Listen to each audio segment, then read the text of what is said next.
Assalamualaikum warahmatullahi wabarakatuh. Perkenalkan, saya Nur Maharani Nukmang dengan NIM 230404501023, kelas D, Program Studi Bimbingan dan Konseling. Pada video ini saya akan memaparkan materi mengenai fenomena sosioantropologi di lingkungan sekolah. Adapun yang akan dibahas yakni penyesuaian diri dan sosialisasi, peranata dan stratifikasi sosial, mobilitas sosial, perubahan sosial. Selanjutnya kebudayaan, transmisi budaya belajar, dan pendidikan multikultural.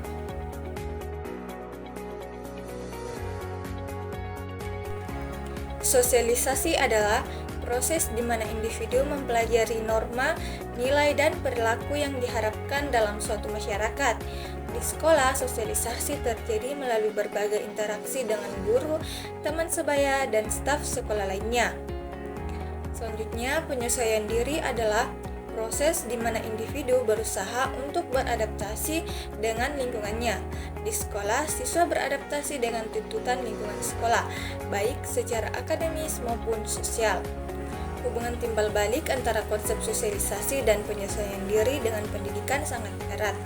Proses sosialisasi di sekolah dapat membantu siswa untuk belajar nilai-nilai positif seperti kerjasama, toleransi, dan empati. Yang penting dalam menciptakan lingkungan belajar yang inklusif dan mendukung. Sementara itu, penyesuaian diri yang baik dapat memungkinkan siswa untuk merasa nyaman dan aman di lingkungan pendidikan, yang pada gilirannya dapat meningkatkan motivasi belajar dan prestasi akademik mereka. Yang kedua, peranata dan stratifikasi sosial.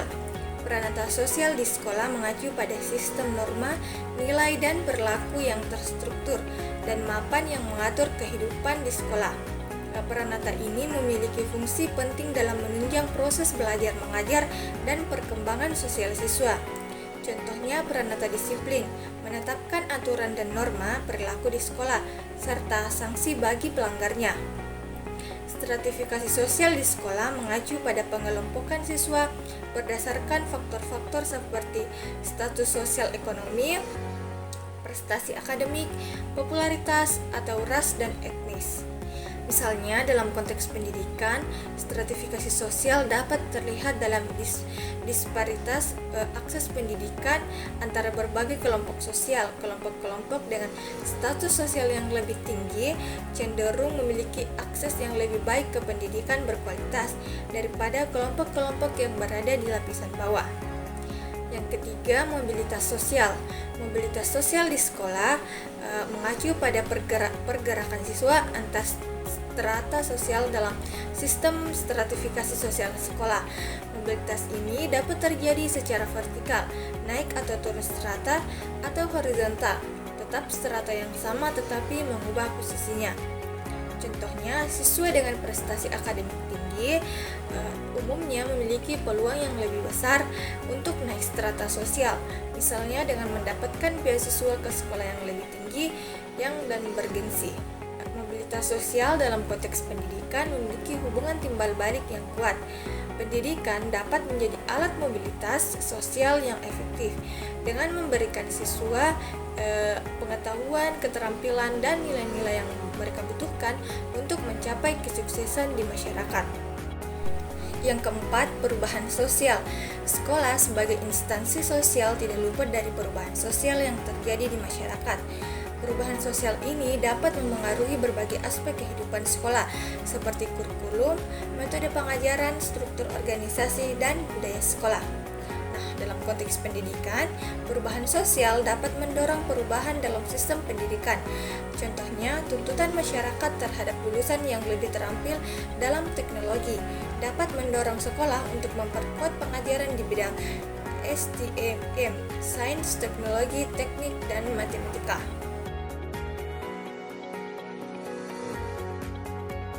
Nah, selanjutnya fenomena antropologi di lingkungan sekolah. Pertama, konsep kebudayaan. Konsep kebudayaan di sekolah merujuk pada sistem nilai, norma, tradisi, dan praktik yang membentuk identitas budaya dan interaksi sosial di lingkungan pendidikan. Konsep kebudayaan dalam konteks pendidikan, kita dapat melihat bagaimana kebudayaan sekolah mempengaruhi pengalaman belajar siswa, interaksi antara siswa dan guru, serta dinamika sosial di lingkungan pendidikan. Misalnya, nilai-nilai yang ditentukan di sekolah seperti kerjasama, kesederhanaan, atau kejujuran dapat mencerminkan nilai-nilai budaya yang dijunjung tinggi dalam masyarakat tempat sekolah tersebut. Yang kedua, transmisi budaya. Dalam konteks sekolah, transmisi budaya mencangkup cara di mana nilai-nilai budaya, pengetahuan, dan praktik-praktik tradisional atau kontemporer disampaikan dan dipelajari oleh siswa melalui interaksi antara guru, kurikulum, dan lingkungan belajar. Ketika kita mengaitkan konsep transmisi budaya dalam konteks pendidikan, kita dapat melihat bagaimana sekolah berperan dalam memfasilitasi proses transmisi budaya kepada generasi muda.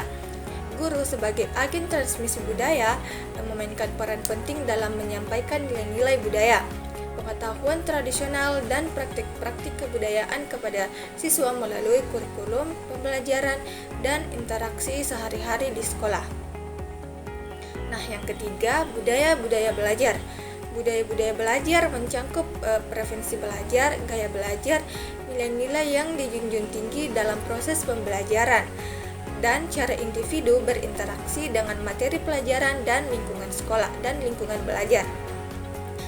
Ketika kita mengaitkan konsep budaya-budaya belajar dalam konteks pendidikan, kita dapat melihat bagaimana budaya-budaya belajar di antara siswa mempengaruhi proses pembelajaran dan pengajaran di sekolah.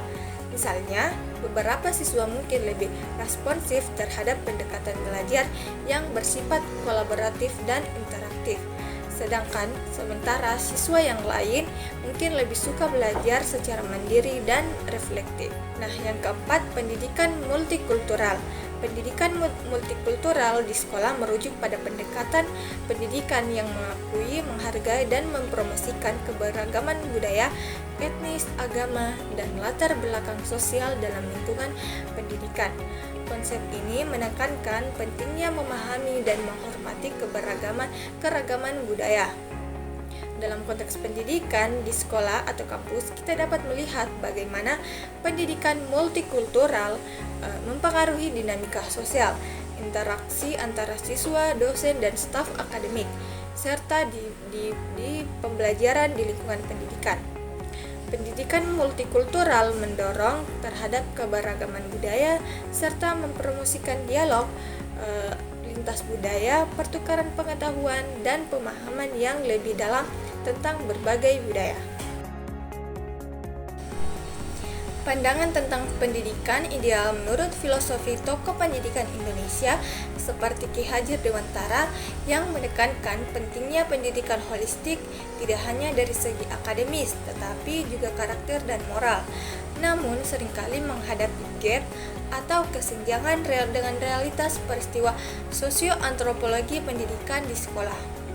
Meskipun pendidikan ideal menurut beliau menekankan nilai-nilai karakter, keberagaman, dan pemberdayaan siswa, realitas di lapangan seringkali menunjukkan adanya ketimpangan dalam implementasi nilai-nilai tersebut, seperti ketidaksetaraan akses pendidikan, diskriminasi, dan kurangnya inklusi terhadap keberagaman budaya. Dapat menciptakan gap antara konsep pendidikan ideal dan praktik pendidikan sehari-hari. Ketika nilai-nilai pendidikan ideal tidak sepenuhnya tercermin dalam praktik pendidikan di sekolah, hal ini dapat menyebabkan ketidaksesuaian antara harapan dan realitas dalam menciptakan lingkungan belajar yang inklusif, adil, dan berkeadilan. Untuk mengatasi gap ini, diperlukan upaya kolaboratif antara semua pihak terkait, termasuk pemerintah, lembaga pendidikan, guru, siswa, dan masyarakat, untuk memperkuat implementasi nilai-nilai pendidikan ideal dalam praktik pendidikan sehari-hari.